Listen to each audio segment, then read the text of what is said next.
नमस्कार दोस्तों, कैसे हैं आप लोग। 2 जुलाई 2022 के daily news analysis plus the Hindu editorial में आपका स्वागत है। एनालिटिकल न्यूज और जो डेली की इंपॉर्टेंट न्यूज दोनों मैं यहां पे आपके साथ डिस्कस करने वाला हूं। इसके बाद एक वन लाइनर करंट अफेयर्स की न्यूज भी विनीत सर आपके लिए अपलोड करेंगे। मैं ये जानना चाहूंगा कि क्या वन लाइनर करंट अफेयर्स को भी मैं इसके साथ ऐड कर दूं। अगर आप बोलेंगे तो मैं वो भी ऐड कर दूंगा। तो ओवरऑल डेली न्यूज एनालिसिस में हम लोग क्या क्या डिस्कस करेंगे। तो सुप्रीम कोर्ट ने कल बोला कि नुपुर शर्मा को माफी मांगनी चाहिए। इसके लिए मैंने कल शाम को भी एक वीडियो बना के अपलोड की थी, आप चाहें तो उसको देख सकते हैं। यहां पे भी थोड़ी बहुत बातचीत करेंगे। फिर आसाम टी स्टेट के अंदर लॉकडाउन लगाया गया। बेसिकली आसाम टी स्टेट को बंद कर दिया गया और यहां पे ऐसा कहा जा रहा है कि एक एयरपोर्ट बनेगा। बट केंद्र की सरकार की जो सिविल एविएशन मिनिस्ट्री बोल रही है कि सिलचर में तो हमने एयरपोर्ट बनाने की बात ही नहीं की। अब इसके चलते 2,500 प्लांटेशन वर्कर्स की यहां पे नौकरी चली गई है और 2,500 प्लांटेशन वर्कर्स के लिए उनकी बहुत सी फैमिली डिपेंडेंट होगी। मतलब 10 से 15,000 लोग आप कह सकते हो यहां पे अफेक्ट होने वाले हैं इससे बड़े आराम से, सीधे सीधे। तो इस पर्टिकुलर न्यूज को समझेंगे। फिर भाई, तेलंगाना के लिए पानी रिलीज किया है महाराष्ट्र ने। ये जो पूरा का पूरा आप कह लो श्री राज सागर प्रोजेक्ट, श्री राम सागर प्रोजेक्ट, और उसके साथ बबली बैरेज। तो बबली बैरेज के ऊपर पहले 7 साल 2006 से लेकर 2013 तक सुप्रीम कोर्ट में एक केस चला था। उस कंटेक्स्ट में थोड़ी सी न्यूज है यहां पे, वो मैं आपको बताऊंगा।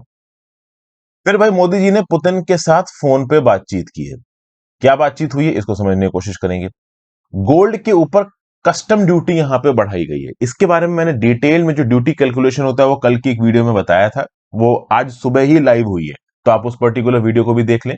एक दो एक्स्ट्रा पॉइंट्स है वो भी आपके साथ डिस्कस कर लूंगा। और एडिटेक कंपनीज को गवर्नमेंट ने वार्निंग इशू की। तो इतनी डेली न्यूज एनालिसिस की न्यूज है। एडिटोरियल डिस्कशन की बात की जाए तो 4 एडिटोरियल्स हैं। एक तो है clear signals the fringe out to read. Basically यहां पे 3 जो सबसे बड़े चेहरे हैं, या कह रहे हैं बड़े चेहरे हैं, एक तो जयशंकर साहब हो गए, एक मोदी जी हो गए और एक अजीत डोवल साहब हो गए।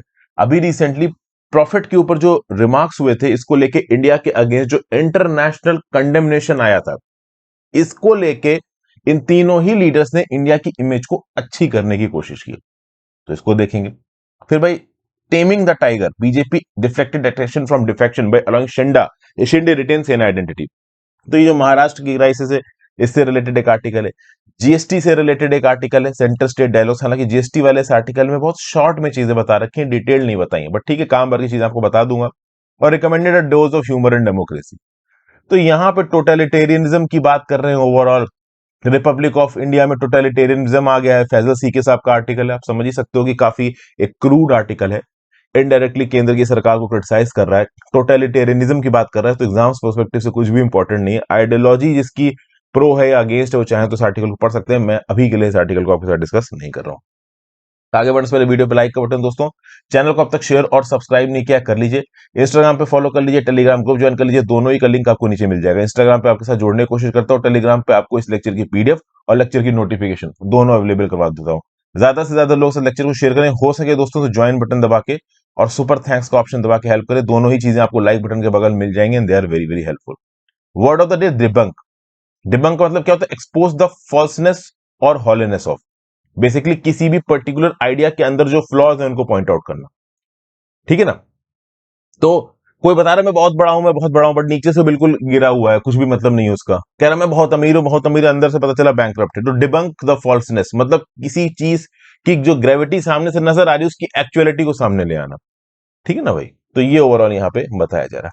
पहली news, Nupur Sharma should have apologise to the nation. इसके ऊपर कल मैंने एक स्पेशल वीडियो बनाई थी, यहां पे देख लेते हैं क्या हुआ। तो सुप्रीम कोर्ट ने BJP spokes person Nupur Sharma को ढंग से सुनाया। उन्होंने बोला कि जो प्रॉफिट साहब के ऊपर आपने टेलीवाइज डिबेट में बोला ये गलत है, इसके चलते पूरे इंडिया में आग लग गई। ओवरऑल बहुत सी बातें यहाँ पे नुपुर शर्मा को सुनाई गई और माफी मांगने को बोला गया। देखिए बात बिल्कुल सही है, नुपुर शर्मा को माफी मांगनी पड़ेगी। जो भी बोला इन्होंने गलत बोला। हालांकि बहुत सारे लोगों का ये पॉइंट है कि बाकी लोग भी गलत बोल रहे थे बट उसके ऊपर इतना कंडेमनेशन नहीं हो रहा। फिर भाई, ऐसा बोला कि नुपुर शर्मा ने पूरे देश के इमोशंस को इग्नाइट कर लिया। ये लेडी सिंगल हैंडेडली रिस्पॉन्सिबल है कंट्री में जो कुछ भी हो रहा है उसके लिए। फिर दिल्ली पुलिस के ऊपर ये सुप्रीम कोर्ट ने आवाज उठाई कि आपने अब तक इसको गिरफ्तार क्यों नहीं किया। तो जो नुपुर शर्मा के लॉयर थे सिंह साहब, उन्होंने बोला कि सर ये इन्वेस्टिगेशन में मदद कर रही हैं। तो सुप्रीम कोर्ट ने बोला बड़ा धन्यवाद है, तो हमारे लिए रेड कार्पेट होना चाहिए। तो मतलब बहुत ज्यादा आप कह रहे हो ह्यूमरस, क्रिटिसाइजिंग वे में ह्यूमरस हो रहा था सुप्रीम कोर्ट यहाँ पे अगेंस्ट नुपुर शर्मा। ओके। रही बात नुपुर शर्मा की पिटीशन की कि इनके खिलाफ जो भी केसेस हैं वो क्लब कर दिए जाए, तो इस बात को सुप्रीम कोर्ट ने बोला कि आप क्या देश के बाकी मजिस्ट्रेट को अपने सामने कुछ समझती ही नहीं है जो आपके केसेस क्लब कर दिए जाएं? सुप्रीम कोर्ट के कॉन्शियंस के हिसाब से हम आपके केसेस क्लब नहीं कर सकते। तो नुपुर शर्मा ने अपनी पिटीशन यहां पे विड्रॉ कर ली। ओके, तो ये सब बातें overall chief justice of India NV Ramana के सामने एक पिटीशन भी पहुंची है, उसको रिट पिटीशन बोल के ओवरऑल नुपुर शर्मा के अगेंस्ट जो रिमार्क्स हैं इनको विड्रॉ करने के लिए बोला गया है। साथ साथ बोला गया कि नुपुर शर्मा के पिटीशन को कंसीडर किया जाए, क्योंकि ये रिमार्क्स नहीं होते तो उस कंटेक्स्ट में नुपुर शर्मा के एजाज कोई और होता और कोई दूसरा मुद्दा होता, तो इतने सारे केसेस अगर एक केस में होते तो सुप्रीम कोर्ट उनको कंसोलिडेटेड करके अपने पास खींच लेता। लेकिन चूंकि यहां पे ओवरऑल एक ऐसा केस है जो कि पूरे देश में ऑलमोस्ट आग लगा गया, तो उस कंटेक्स्ट में यहां पे सुप्रीम कोर्ट ने करने से मना कर दिया। जैसे बटू जुडिशरी में न्यूज आपको काम आएगी। अगली न्यूज है lockout in Assam T state cleared for imaginary airport. देखिए क्या है, साउदर्न आसाम का एक टी एस्टेट है जिसका नाम है डालू टी एस्टेट। डालू टी एस्टेट को बंद कर दिया गया और इसमें जितने भी प्लांटेशन वर्कर्स काम कर रहे थे वो सब अब यहां पे जॉबलेस हो चुके हैं। पहले क्या हुआ था कि जो डालू टी एस्टेट था इसको एक लोकल ग्रीन फील्ड एयरपोर्ट के लिए क्लियर किया गया था। एक्चुअली इसके कुछ पार्ट को एक ग्रीन फील्ड एयरपोर्ट के लिए क्लियर किया गया था। ग्रीन फील्ड एयरपोर्ट क्या होता है? जो बिल्कुल नया बनने वाला एयरपोर्ट, मतलब वहां पहले कोई भी कंस्ट्रक्शन नहीं हुई, बिल्कुल सपाट जमीन पड़ी हुई है या एग्रीकल्चर हो रहा है, उसको पूरा साफ करके एक नया एयरपोर्ट बनाना, इसको आप बोलते हो ग्रीन फील्ड एयरपोर्ट। तो ग्रीन फील्ड एयरपोर्ट बनाना है सिलचर में। डालू टी स्टेट की थोड़ी सी जमीन उसको अलॉटेड थी। अब जैसे ही इस पर्टिकुलर एयरपोर्ट की बात आई, वैसे ही जो यहां पे टी वर्कर्स थे, प्लांटेशन वर्कर्स थे, धरना प्रदर्शन करने लगे। एक और प्रॉब्लम यहां पे हो गया, सिविल एविएशन मिनिस्ट्री ने यहां पे अनाउंस कर दिया कि भैया कौन सा एयरपोर्ट। 31 मई को सिविल एविएशन मिनिस्ट्री ने बोला कि सिलचर तो उन 21 ग्रीनफील्ड एयरपोर्ट की लिस्ट ही में नहीं आता जिसको हमने अप्रूव किया। हुआ क्या था दोस्तों कि ग्रीनफील्ड एयरपोर्ट पॉलिसी निकाली थी सरकार ने 2008 में, और उसके बाद देश भर की राज्य की सरकारों से बोला था कि आपके यहां जहां जहां पे भी आपका प्लान है ग्रीनफील्ड एयरपोर्ट बनाने का, अपना प्रपोजल भेजो। सबने प्रपोजल भेजा होगा। 21 ग्रीनफील्ड एयरपोर्ट को यहां पे सरकार ने अप्रूव किया, लेकिन सिलचर उसमें से नहीं है। अभी सिलचर एयरपोर्ट उसमें से है नहीं, और यहां पे सिलचर में ये जो दाबू टी वर्कर एस्टेट है, इसको जमीन आप खाली करवा रहे हो। तो सिविल एविएशन मिनिस्ट्री बोल रही है कि जमीन तो खाली करवा रहे हो, बट हमने तो तुम्हारा एयरपोर्ट अप्रूव किया नहीं। और यहां पे जमीन जो खाली हो रही है वो ये बोल के हो रही कि एयरपोर्ट बनेगा। 12 मई को चचार डिस्ट्रिक्ट एडमिनिस्ट्रेशन ने 5733 एकर्स ऑफ एस्टेट को एक्वायर करने की कोशिश की। इन्होंने बोला कि यहाँ पे सिविलियन एयरपोर्ट बनने वाला है, और उसके बाद सेक्शन 144 सीआरपीसी का यहाँ पे लगा दिया गया, ताकि अगर कोई धरना प्रदर्शन होता है टी प्लांटेशन वर्कर्स के द्वारा तो उसको यहाँ पे रोका जा सके। कुछ 30 लाख बुशेस को यहाँ पे अपरूट कर दिया गया खाली जगह बनाने के लिए, क्योंकि एग्रीकल्चर है तो एग्रीकल्चर वाला सारा सामान हटाओ, टी के पत्ते वगैरह हटाओ, और ओवरऑल यहाँ पे एयरपोर्ट बनाना तो सपाट जमीन चाहिए। तो एक तरफ पे चचार डिस्ट्रिक्ट एडमिनिस्ट्रेशन लैंड का एक्विजिशन कर रहा है एयरपोर्ट बनाने के लिए। शुरुआत में पार्शियली एक्विजिशन हुआ, फिर सुप्रिया सिकदार ने बोला, जो कि डेप्यूटी मैनेजर डालू टी स्टेट की, कि भाई ओवरऑल जब पार्शियली हमने काम बंद किया और कुछ जगहों को खाली कराया, तो ये जो वर्कर्स थे ज्यादा धरना प्रदर्शन करने लगे, ज्यादा प्रोटेस्ट वगैरह करने लगे, जिससे नॉर्मल ऑपरेशंस इस पर्टिकुलर डालू टी स्टेट के इफेक्ट हो गए हैं। इसलिए अब हम पूरी तरीके से बंद कर रहे हैं यहाँ पे काम। और जब पूरी तरीके से काम बंद हो गया है, मतलब किसी भी प्रकार की तनख्वाह, रेंट, इंसेंटिव यहां पे काम करने वाले प्लांटेशन वर्कर्स को नहीं मिलेगा। मतलब हजारों की तादाद में प्लांटेशन वर्कर्स और उनकी फैमिली अब फाइनेंशियली इनसिक्योर हो गई है। समझ गए? तो ये ओवरऑल है। तो पहले तो इस पर्टिकुलर डालू टी स्टेट के कुछ इलाके को सिविलियन एयरपोर्ट के लिए क्लियर किया गया। उसके बाद लोग स्ट्राइक पे चले गए। स्ट्राइक पे जाने की वजह से यहाँ की मैनेजर बोल रही है कि भाई काम पूरा इफेक्ट हो गया, इसलिए हम पूरी तरीके से बंद कर रहे हैं किसको? डालू टी स्टेट को। लेकिन बंद किस चीज के लिए हो रहा है? तो ये बंद हो रहा है बेसिकली सिविलियन एयरपोर्ट के लिए, अकॉर्डिंग टू चचार डिस्ट्रिक्ट एडमिनिस्ट्रेशन। लेकिन सिविल एविएशन मिनिस्ट्री केंद्र की सरकार की, जो कि एयरपोर्ट बनाती है, उसने बोला कि भाई हमने तो तुम्हारा जगह पे एयरपोर्ट अप्रूव ही नहीं किया, तो तुम्हारे यहाँ ग्रीनफील्ड एयरपोर्ट बनेगा कैसे? तो कुल मिला के यहाँ पे जो टी गार्डन वर्कर्स हैं, जैसे उन्होंने केंद्र की सरकार का स्टेटमेंट सुना, उन्होंने बोला कि जो चचार डिस्ट्रिक्ट एडमिनिस्ट्रेशन है इसने हमारी जमीन बेच दी है किसी रियल एस्टेट प्रोजेक्ट के लिए, यहाँ पे एयरपोर्ट तो बन नहीं रहा, ये हमसे झूठ बोल रहे हैं। इस प्रकार की चीजें होने लगी हैं। ये प्लांटेशन वर्कर्स का वोट बैंक भी एक बहुत बड़ा तगड़ा है। बीजेपी ने जैसे तैसे इनके वोट बैंक को अपनी तरफ खींचा है कांग्रेस से। तो कुल मिला के यहाँ पे पॉलिटिक्स भी थोड़ी सी इन्वॉल्व हो गई है, पॉलिटिकल पार्टीज भी इन्वॉल्व होंगी, पॉलिटिकल ब्लेम गेमिंग भी होगी। ये पूरा माजरा यहाँ पे चलने वाला है। जीएस पेपर 3 एम्प्लॉयमेंट में पर्टिकुलर न्यूज आपको काम आएगी। फिर अगली news, Maharashtra releases water for Telangana. Babli barrage यहां पे न्यूज में हो, और Shri Ram Sagar project Nizamabad district of Telangana news में। तो न्यूज अभी इसलिए आई है क्योंकि देखिए गोदावरी का जो पानी है वो बबली बैरेज से श्री राम सागर प्रोजेक्ट की तरफ बहने लगा। अभी के लिए जो श्री राम सागर प्रोजेक्ट है वो निजामाबाद डिस्ट्रिक्ट में है। ये कहां पे आता है? तेलंगाना के अंदर आता है। एक्चुअली में सुप्रीम कोर्ट का 2013 का ऑर्डर है, फरवरी 2013 का, और इस पर्टिकुलर ऑर्डर के थ्रू सुप्रीम कोर्ट ने बोला है कि 1 जुलाई से लेके 28 अक्टूबर तक ओवरऑल ये जो बबली बैरेज के जो गेट्स हैं ये खुले रहेंगे। समझिएगा बात को, 1 जुलाई से लेके 28 अक्टूबर तक ये जो बबली बैरेज के गेट्स हैं ये खुले रहेंगे। अगर ये गेट खुले रहेंगे तो जो गोदावरी का पानी है वो महाराष्ट्र से निकल के तेलंगाना के श्री राम सागर प्रोजेक्ट तक पहुंचेगा। समझ गए आप बात को? और ओवरऑल 1 मार्च को, ध्यान दीजिएगा, 1 मार्च को इस बबली बैरेज के गेट्स फिर से खोले जाएंगे ताकि 0.6 टीएमसी फिट वाटर कहां पहुंच सके? श्री राम सागर प्रोजेक्ट पहुंच सके। पर्टिकुलरली इस न्यूज को समझने के लिए आपको थोड़ा जाना पड़ेगा बैकग्राउंड में। ये बात है लगभग 2006 की। वैसे इससे पहले की भी बात है, 1975 की अगर आप बात करो, 6 अक्टूबर 1975 को महाराष्ट्र और आंध्र प्रदेश के बीच में एक एग्रीमेंट साइन हुआ। उस एग्रीमेंट में बोला गया कि हम लोग दोनों ही तरफ कुछ ऐसे प्रोजेक्ट्स बना सकते हैं जिससे पानी को हम लोग आपस में शेयर करेंगे। समझ गए? तो 6 अक्टूबर 1975 में महाराष्ट्र और तेलंगाना, सॉरी आंध्र प्रदेश, उस समय तेलंगाना नहीं था, तो आंध्र प्रदेश महाराष्ट्र ने अपने बीच में एक एग्रीमेंट किया और बोला कि अपने अपने साइड पे हम प्रोजेक्ट से कंस्ट्रक्शन कर सकते हैं और पानी को एक प्रॉपर प्रोपोर्शन में आपस में बांट लेंगे। ठीक है भाई। अब आ जाते हैं हम लोग 1995 में। 1995 में बबली बैरेज बनाने की बात की गई। कहां पे? महाराष्ट्र में। और केंद्र की सरकार ने बबली बैरेज बनाने के लिए क्लियरेंस दे दिया। महाराष्ट्र की सरकार ने 2004 में बबली बैरेज बनाना बंद शुरू कर दिया। लेकिन आंध्र प्रदेश की सरकार 2006 में सुप्रीम कोर्ट में चली गई और बोली कि सर ये जो बबली बैरेज है ये ओवरऑल आंध्र प्रदेश का पानी छीन लेगा। आंध्र प्रदेश में इरिगेशन के लिए, ड्रिंकिंग वाटर के लिए जो पानी की जरूरत है वो इफेक्ट हो जाएगा अगर बबली बैरेज बन जाएगा। क्योंकि जो बबली बैरेज है ना वो पानी के फ्लो को डायरेक्ट करेगा। तो जो पानी पहले यूजुअली बह रहा था आंध्र प्रदेश की तरफ वो नहीं बहेगा।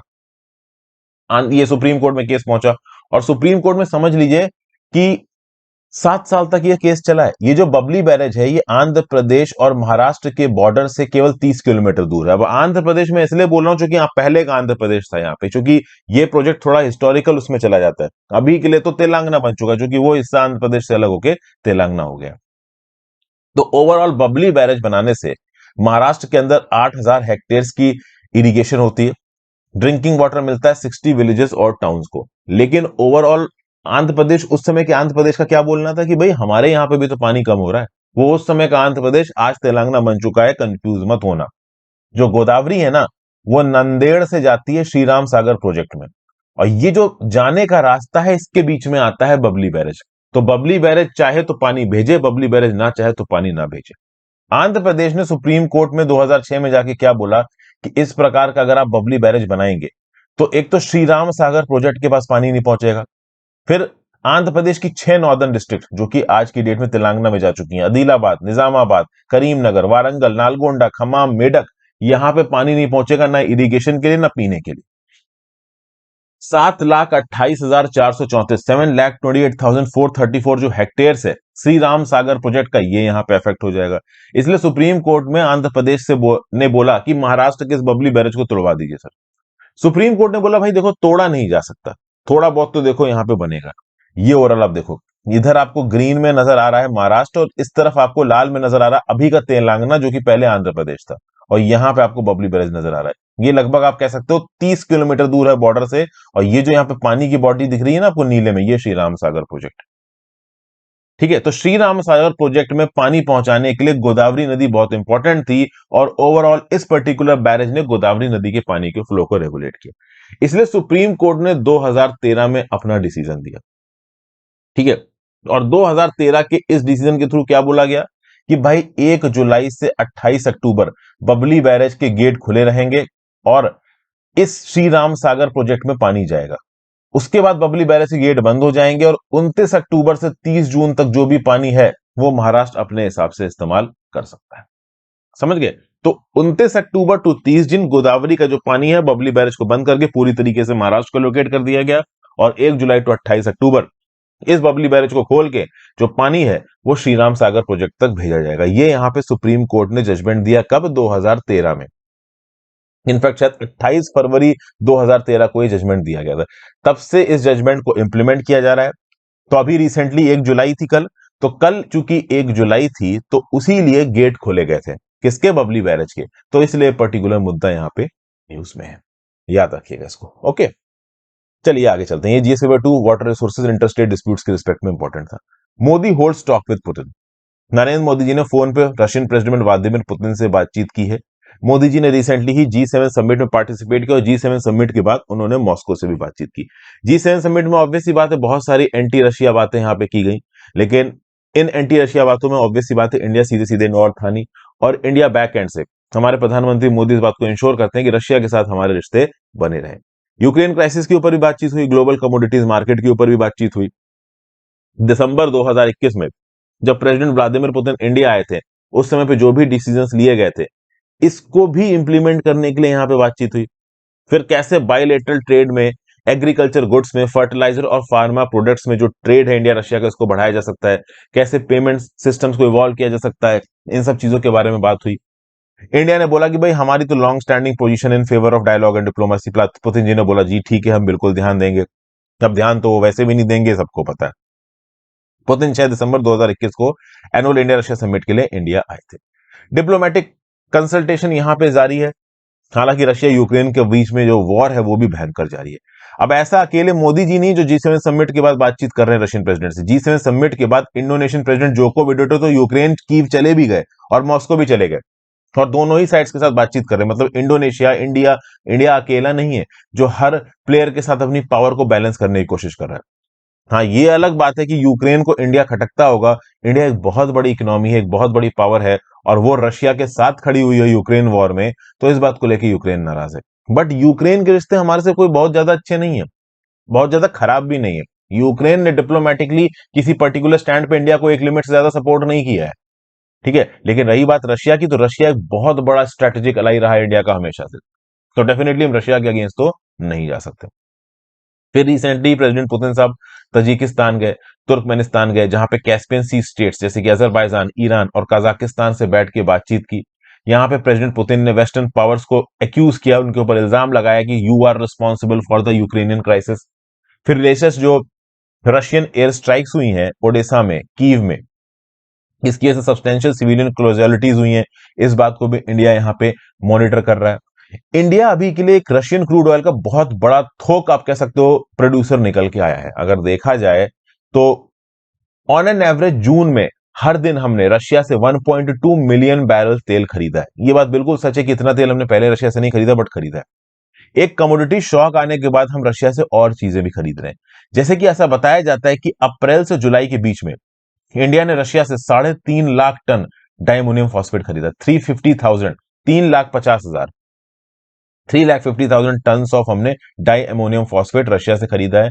हमारी फर्टिलाइजर रिक्वायरमेंट को पूरा करना जरूरी है। एग्रीकल्चर के फील्ड में फर्टिलाइजर की जो रिक्वायरमेंट है, जो डिमांड है, वो एकदम से बढ़ेगी, क्योंकि मानसून रेन्स आ गई हैं, खरीफ सोइंग सीजन शुरू हो गया है, तो फर्टिलाइजर की जरूरत यहां पे पड़ने वाली है।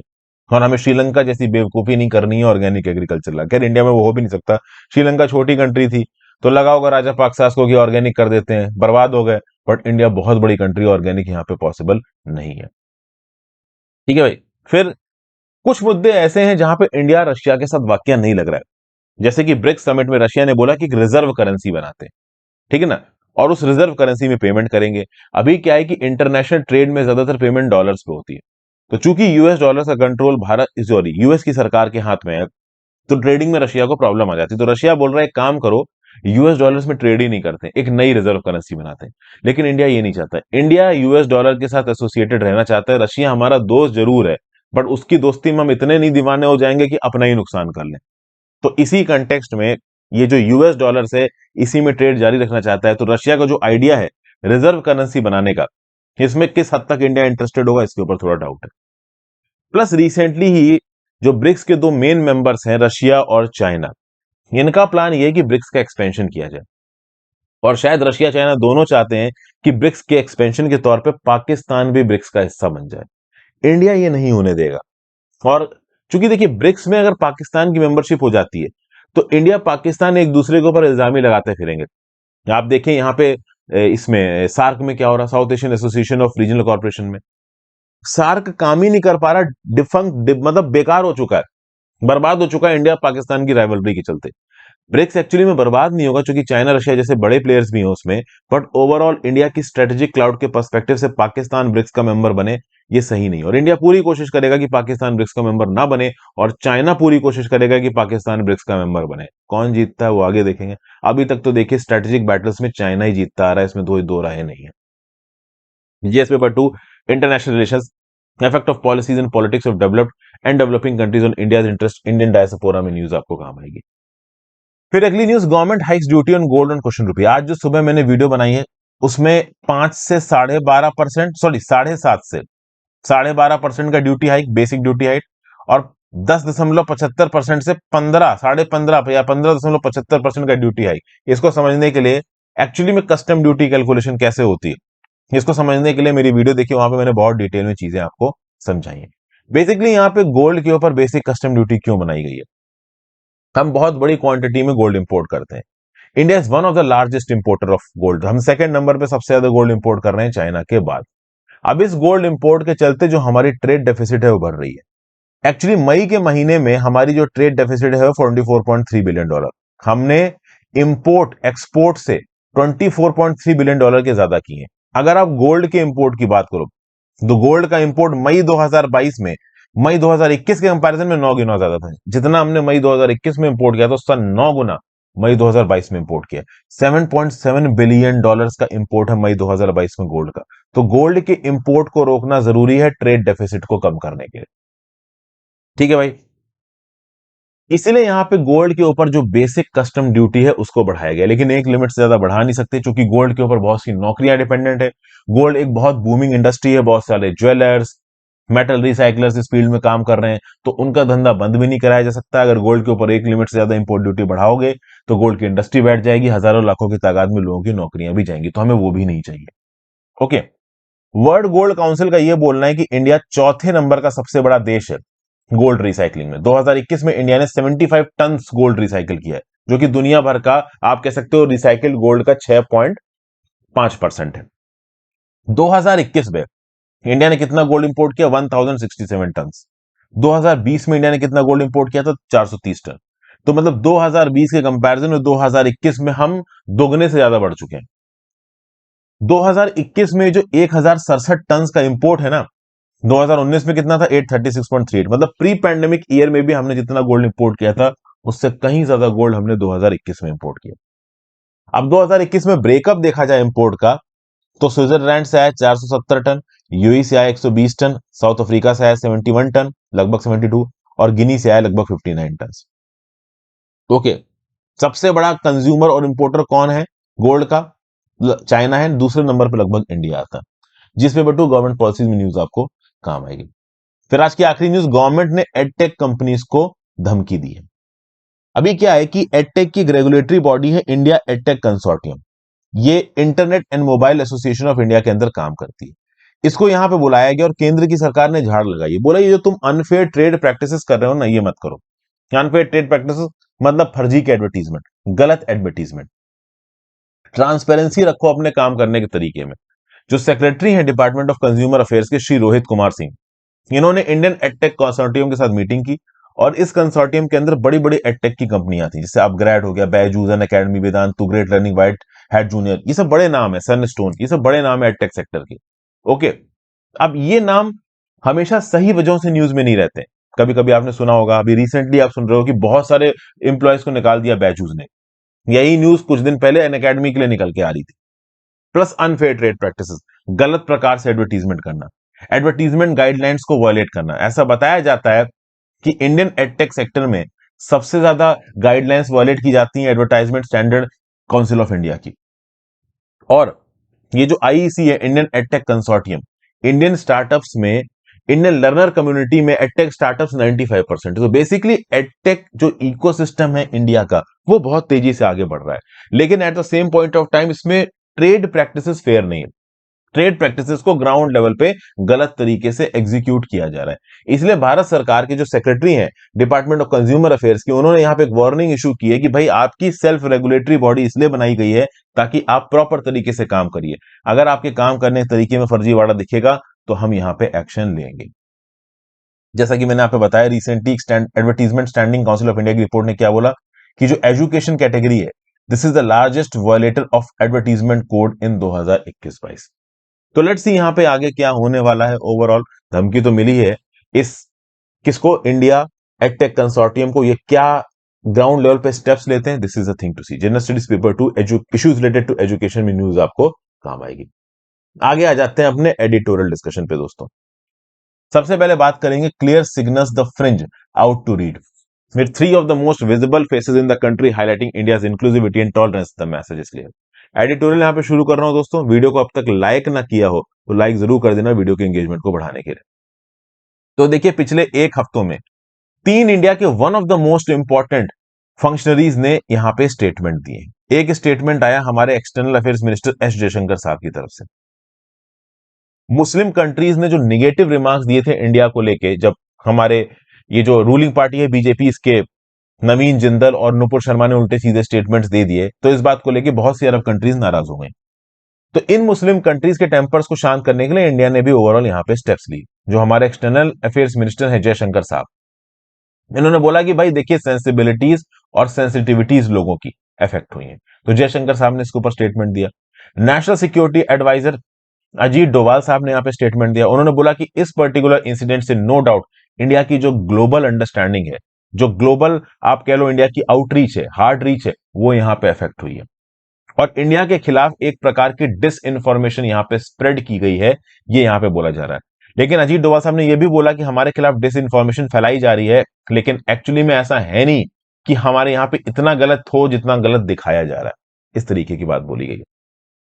तो जरूरत है कि हम मुस्लिम वर्ल्ड के साथ इंगेज करें, उनसे बातचीत करें, उनको कन्विंस करें, ये डोभाल साहब ने बोला। और फाइनली हमारे देश के सबसे बड़े फंक्शनरी नरेंद्र मोदी जी का स्टेटमेंट। इन्होंने ओवरऑल एक इमोशनल अपील जारी की। इस पर्टिकुलर इंसिडेंट को सीधे सीधे रेफर ना करते हुए उन्होंने बताया कि कैसे छोटे में, क्योंकि देखिए क्या है ना, इस समय पे रूलिंग सरकार को बहुत हद तक एंटी मुस्लिम कहा जा रहा है। ऐसा बताया जाता है कि मुस्लिम्स को दबा रहे हैं। तो मोदी जी के ऊपर भी इल्जाम लग रहे हैं, जाकिया जाफरी वाला भी इशू हुआ है, वो पूरा उजागर है। तो मोदी जी ने रिसेंटली बताया कि छोटे में इनका एक दोस्त था अब्बास रामजादा। ये अब्बास रामजादा मोदी जी के घर पे आता था। जब अब्बास रामजादा के फादर की मृत्यु हो गई थी, जो कि मोदी जी के फादर के दोस्त थे, तो ये इनके घर पे आके रहा था। इनके मां ने उनको बहुत प्यार से पाला, ईद साथ मिलके मनाते थे। तो बेसिकली इस पर्टिकुलर स्टोरी के थ्रू मोदी जी ने एक इमोशनल अपील स्ट्राइक करने की कोशिश की और यह बताने की कोशिश की, जो कि बहुत हद तक सही है, कि इंडिया एक ऐसा सोशल कल्चर है जहां पे हिंदूस और मुस्लिम साथ में रहते हैं। ठीक है ना। ओवरऑल जब डिस्कॉर्ड हो जाता है, लड़ाइयां होने लगती हैं धर्म के नाम पे, तब चीजें जरूर बिगड़ जाती है, बट नॉर्मल सर्कमस्टांसेस में किसी को किसी से प्रॉब्लम नहीं होती है। तो एक तो ये तीन स्टेटमेंट, ऊपर से सुप्रीम कोर्ट का स्टेटमेंट नुपुर शर्मा को कि you are single handedly responsible for igniting emotions, पूरे देश से माफी मांगो यहां पे। अब ओवरऑल पिछला कुछ भी हुआ इसको थोड़ा बहुत यहां पे पॉइंट आउट कर रहे हैं। जैसे इंडिया के वाइस मिनिस्टर जब एम वेंकैया नायडू थे कतर में, उस समय पे ये ओवरऑल कंट्रोवर्सी उठी थी नुपुर शर्मा वाली, जिसके चलते लंच डिनर वगैरह वहां पे कैंसिल कर दिया गया था, जो सोवरेन डिनर कंडक्ट करवाया जाता है। हालांकि बोला था उन्होंने कि जो लीडर है उनको कोविड हुआ, इसकी वजह से डिनर कैंसिल हो रहा है। जो भी हो, बहरहाल देखा जाए तो इंडिया के लिए बहुत ज्यादा जरूरी है कि वेस्ट एशियन गल्फ कंट्रीज के साथ हमारे रिश्ते बने रहे। अभी की जो मोदी सरकार है, इसने बहुत कोशिश की है रिश्तों को सुधारने की, इन्वेस्टमेंट लाने की, क्योंकि इन कंट्रीज से इन्वेस्टमेंट भी आती है। इन कंट्रीज में हमारे देश के लोग जाके बड़ी तादाद में काम भी करते हैं, तो वो रेमिटेंसेस भेजते हैं। ऐसा नहीं है कि उन रेमिटेंसेस से इंडियन इकोनॉमी स्टेबलाइज हो रही है, लेकिन कहीं ना कहीं वो रेमिटेंसेस इन लोगों के फैमिली मेंबर्स को इंडिया के अंदर सपोर्ट कर रहे हैं, तो गरीबी कम हो रही है, भुखमरी कम हो रही है। समझ गए। फिर जयशंकर साहब के स्टेटमेंट से पता चला कि नो डाउट ये जो नुपुर शर्मा वाली कंट्रोवर्सी थी, नवीन जिंदल वाली, इसने इंडिया की इमेज को खराब किया है, लेकिन उसके साथ साथ ओवरऑल कुछ निफारियस प्लेयर्स यहां पे गलत तरीके से इंडिया की इमेज को खराब करना चाहते हैं। ये बात बिल्कुल सही है। बीच में ये पता चला था कि पाकिस्तान ने एक टूल किट रिलीज की थी जिससे ओवरऑल ये जो नुपुर शर्मा वाला इंसिडेंट है ये और ज्यादा वायरल हो। बेसिकली जब भी इस प्रकार का कोई इवेंट होता है उसको इनडायरेक्टली फेमस करना, इंडिया की इमेज को मेलाइन करना, ये पाकिस्तान का टारगेट रहता है, ये हमेशा पाकिस्तान करता है। अब यहाँ पे ओवरऑल और भी कुछ वार्निंग्स आई, जैसे कि अल कायदा in the Indian subcontinent, AQIS की वार्निंग आई कि इंडियन सिटीज में हम सुसाइड बॉम्बिंग्स करेंगे अपने प्रॉफिट साहब के ऑनर को बचाने के लिए। तो ये सब ओवरऑल यहां पे हो रहा है। अब इंडियन मुस्लिम्स के रिस्पेक्ट में ऑथर अपना व्यू पॉइंट दे रहे हैं। ऑथर का ये बोलना है कि देखिए, आज की डेट में जो पॉलिटिकल कंटेक्स्ट है वो कुछ इस प्रकार का बनाया गया है कि मुस्लिम्स को, इंडियन मुस्लिम्स को एंटी नेशनल बोला जा रहा है, लेकिन एक्चुअली में ऐसा है नहीं। प्रॉफिट साहब के अगेंस्ट स्टेटमेंट देना सही इसलिए नहीं है, देखिए मुस्लिम धर्म में भी अंदर बहुत सारे इंटरनल फ्यूड्स हैं, सेक्टेरियन फ्यूड्स हैं, शिया सुन्नी विवाद। फिर अगर आप यमन जैसी कंट्रीज में चले जाएंगे, अफ्रीका की बहुत सी कंट्रीज में चले जाएंगे, तो वहां पे बहुत से लोग मुस्लिम्स हैं, लेकिन उन मुस्लिम्स के अंदर भी बहुत सारी छोटी छोटी ट्राइब्स हैं और वो ट्राइब्स आपस में लड़ती रहती हैं। तो मुस्लिम धर्म के अंदर भी बहुत सारा फ्यूड है, आपस में लड़ाई है। बट दुनिया भर के जितने भी मुस्लिम्स हैं वो प्रॉफिट साहब की पूरी इज्जत करते हैं, क्योंकि ओवरऑल मुस्लिम धर्म का उदय उनसे हुआ है। तो इसलिए प्रॉफिट साहब के अगेंस्ट जो स्टेटमेंट थे वो नहीं आने चाहिए थे। ये बात यहां पे बोली जा रही है, पहली चीज। दूसरी चीज, इंडियन मुस्लिम्स की अगर बात की जाए तो इनके बारे में ऑथर कह रहे हैं कि ये क्लोजली इंटीग्रेटेड है इंडियन सोसाइटी में। और अगर जब भी इंटरनेशनल इस्लामिस्ट आइडियोलॉजी को, रेडिकल आइडियोलॉजी को फैलाने की बात की जाती है, जैसे कि जब इराक ने सीरिया और इराक में कब्जा कर, सॉरी आइसिस ने सीरिया और इराक में जब कब्जा कर रखा था, उस समय पे दुनिया भर की कंट्रीज से जो मुस्लिम्स थे वो आइसिस के लड़ने के लिए जा रहे थे, लेकिन इंडिया से मुस्लिम्स कम गए।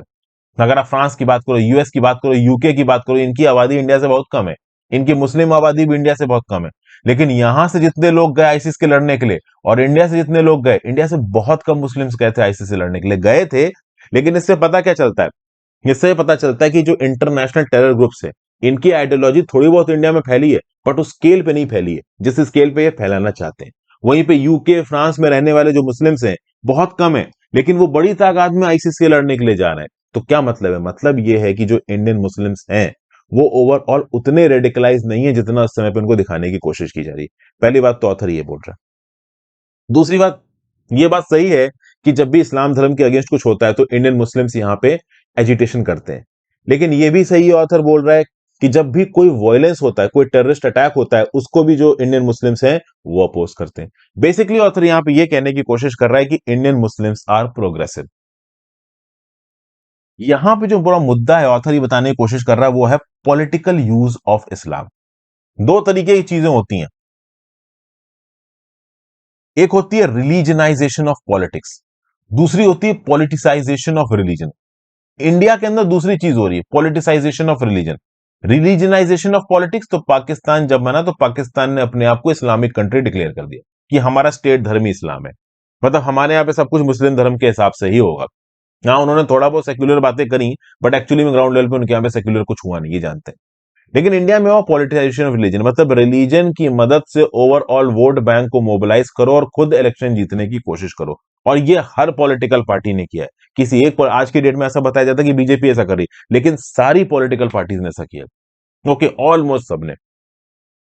तो ऑथर एंड में यही बोल रहा है कि इस प्रकार के जो इवेंट्स है जो इंडिया की इमेज को खराब करते हैं, ये इंडिया की इमेज तो खराब करते ही हैं, ये अल कायदा के एजेंडा को, इस्लामिक स्टेट के एजेंडा को भी यहां पे फुलफिल करते हैं। और ओवरऑल इससे इंडिया के अंदर जो इंडियन मुस्लिम्स हैं उनके अंदर पॉलिटिकल एलियनेशन आता है, जो कि देश की यूनिटी के लिए सही नहीं है। इस प्रकार की बातें भी यहां बताया जाता है। फिर एकदम से जो जो ऑथर है उन्होंने अपना जो कोर्स है इस आर्टिकल में वो बदल दिया। फिर ये बात करने लगे कि अफगानिस्तान के अंदर अलकायदा है, इस्लामिक स्टेट खुरासन है, तालिबान है।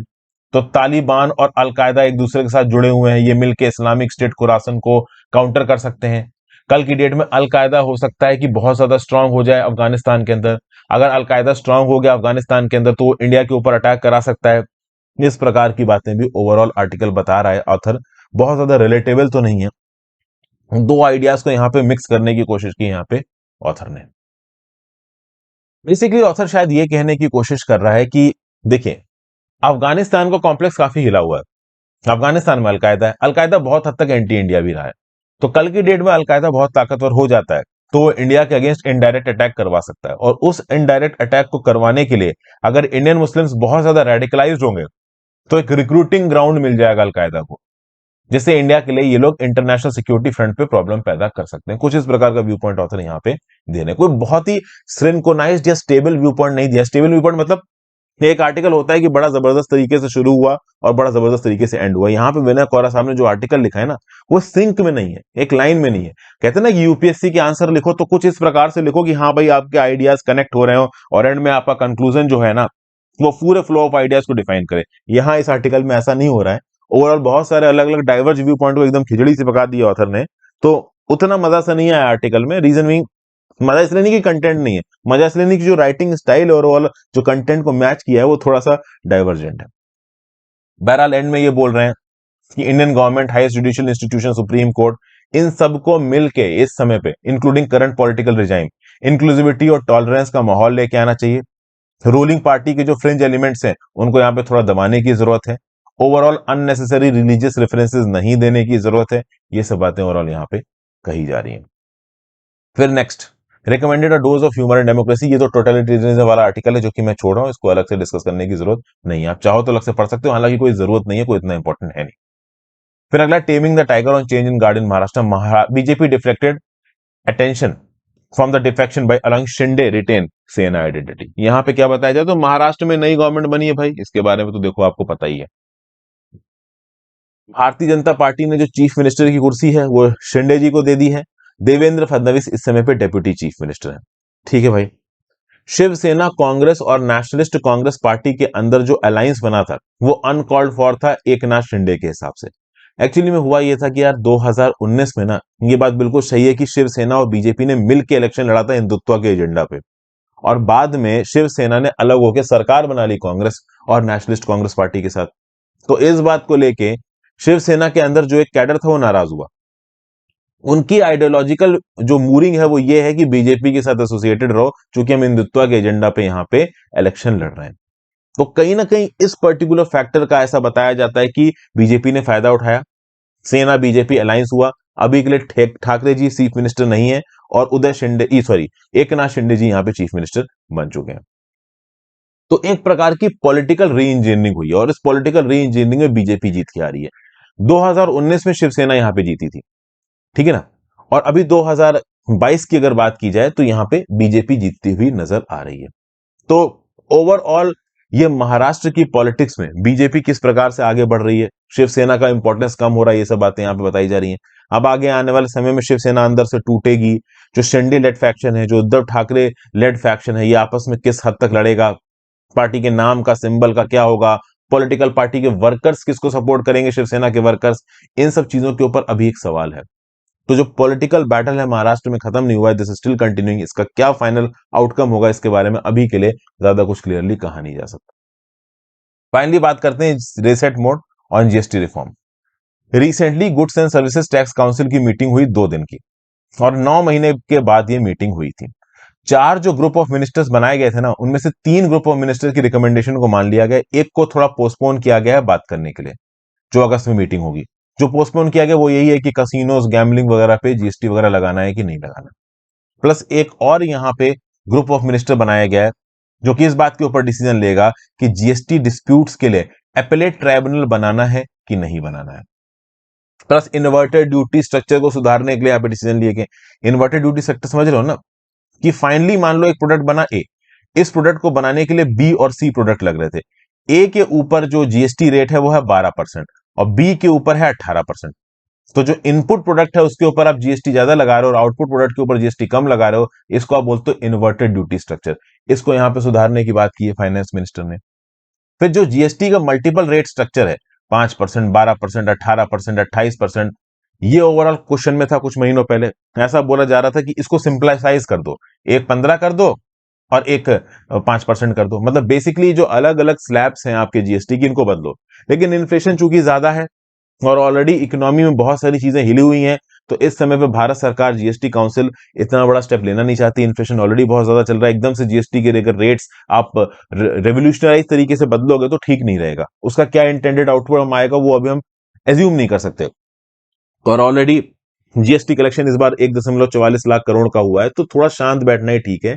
ये जो जीएसटी का टैक्स रेट स्ट्रक्चर है, इसको बाद में भी बदला जा सकता है। अभी के लिए सरकार की कुछ इस प्रकार की स्ट्रेटजी निकल के आ रही है। प्लस ओवरऑल जो भी रिसेंट मीटिंग हुई ना, उस रिसेंट मीटिंग में ऑलमोस्ट सारे स्टेट्स ने ये बोला है कि भाई देखिए, ये जो जीएसटी कंपनसेशन वाला मैकेनिज्म है इसको थोड़ा आगे एक्सटेंड करिए। और बीजेपी रूल स्टेट्स का भी ये बोलना है। अब पहले मीटिंग में तो निर्मला सीतारमण जी ने बोल दिया था कि नहीं भाई कोई एक्सटेंशन नहीं होगा, बट इस बार ऐसा कुछ नहीं बोला गया। तो एक यहां पे उम्मीद जगी है कि शायद ये जो जीएसटी कंपनसेशन वाला जो मैकेनिज्म था, जो कि अभी रिसेंटली जुलाई में खत्म हो गया, ये आगे एक्सटेंड कर दिया जाए। प्लस ओवरऑल ऑथर यहां पे ये बोल रहा है कि अब जीएसटी की डिबेट्स के अंदर क्वालिटी आनी चाहिए। तो क्या अब तक क्वालिटी नहीं थी? किस कंटेक्स्ट में ऑथर ये बोल रहा है?